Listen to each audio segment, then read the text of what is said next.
Selamat pagi semuanya. Terima kasih telah bergabung dengan channel IBMW, Media Belajar Bareng Finance, Research, dan Hospitality. Kita membahas manajemen keuangan MKU dengan topik Credit Risk bagian 3 pada sesi 13. Sebelum memulai sesi ini, silakan tekan tombol subscribe, like, dan share sebagai dukungan dan pemotivasi untuk pengembangan channel ini. Terima kasih dan selamat mengikuti.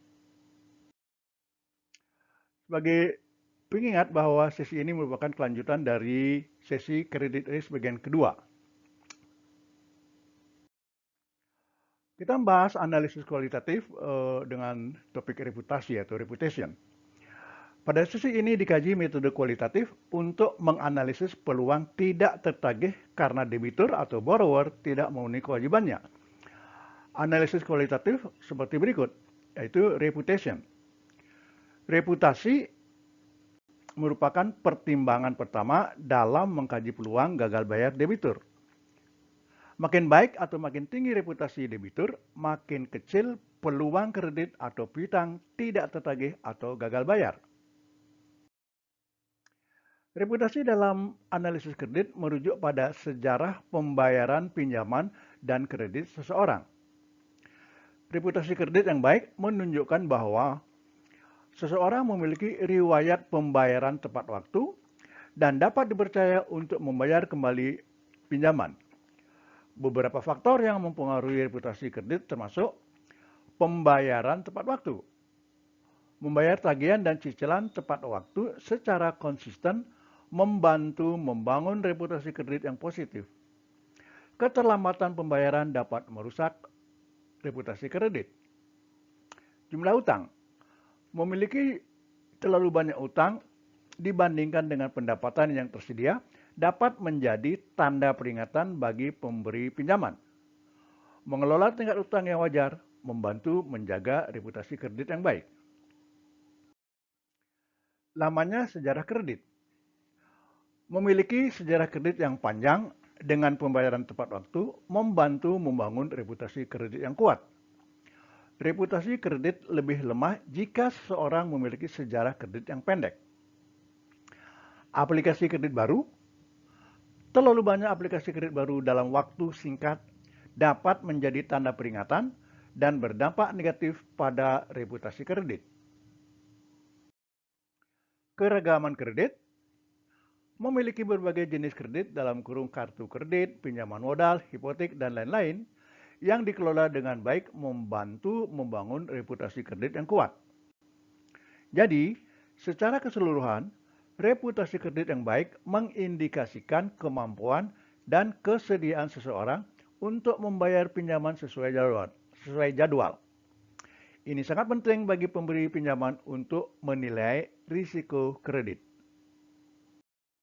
Selanjutnya kita bahas analisis kualitatif leverage. Leverage dalam analisis kredit mengacu pada rasio antara jumlah utang dan ekuitas yang dimiliki oleh peminjam. Leverage digunakan untuk mengukur sejauh mana aset peminjam dibiayai oleh utang versus modal sendiri. Beberapa hal kunci atau hal penting tentang leverage dalam analisis kredit. Leverage yang tinggi berarti sebagian besar aset peminjam dibiayai oleh utang, bukan modal sendiri. Ini meningkatkan risiko kredit karena kemampuan membayar utang lebih bergantung pada arus kas versus nilai aset. Perusahaan dengan leverage tinggi harus menghasilkan lebih banyak laba untuk membayar bunga atas utangnya. Hal ini mengurangi margin keamanan jika terjadi penurunan pendapatan. Secara umum, semakin rendah rasio utang terhadap ekuitas dalam kurung leverage, semakin baik. Ini menunjukkan peminjam lebih solvable dan mampu bertahan dalam kondisi ekonomi yang sulit. Sektor industri tertentu secara historis dapat mendukung leverage yang lebih tinggi dibandingkan sektor lainnya. Analisis kredit mempertimbangkan ini dalam menilai leverage yang tepat. Perubahan signifikan pada leverage selama periode tertentu bisa menjadi peringatan dini kesulitan keuangan. Jadi, secara keseluruhan, Leverage membantu analis kredit menilai profil risiko dan kapasitas peminjam dalam memenuhi kewajiban utang dengan arus kas atau aset yang ada. Leverage yang sehat dan terkelola adalah kunci penilaian kredit yang baik. Kita lanjutkan dengan analisis kualitatif dengan volatility of earnings. Volatilitas pendapatan atau earnings volatility adalah ukuran seberapa banyak pendapatan suatu entitas, seperti perusahaan atau individu, berfluktuasi dari periode ke periode. Dalam konteks analisis kredit, volatilitas pendapatan menjadi penting karena dapat memberikan gambaran tentang stabilitas keuangan peminjam dan kemampuannya untuk membayar kembali pinjaman. Volatilitas pendapatan yang tinggi dapat menunjukkan bahwa peminjam memiliki risiko yang lebih tinggi karena pendapatannya tidak stabil.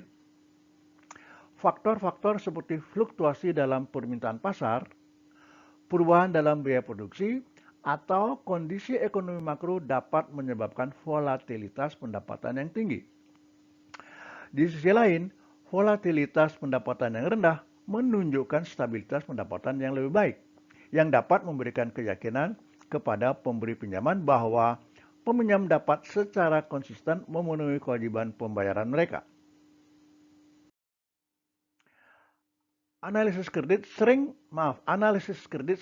kali mempertimbangkan volatilitas pendapatan sebagai salah satu faktor yang memengaruhi keputusan tentang apakah suatu pinjaman akan diberikan, seberapa besar jumlah pinjaman yang diberikan, dan tingkat bunga yang dikenakan.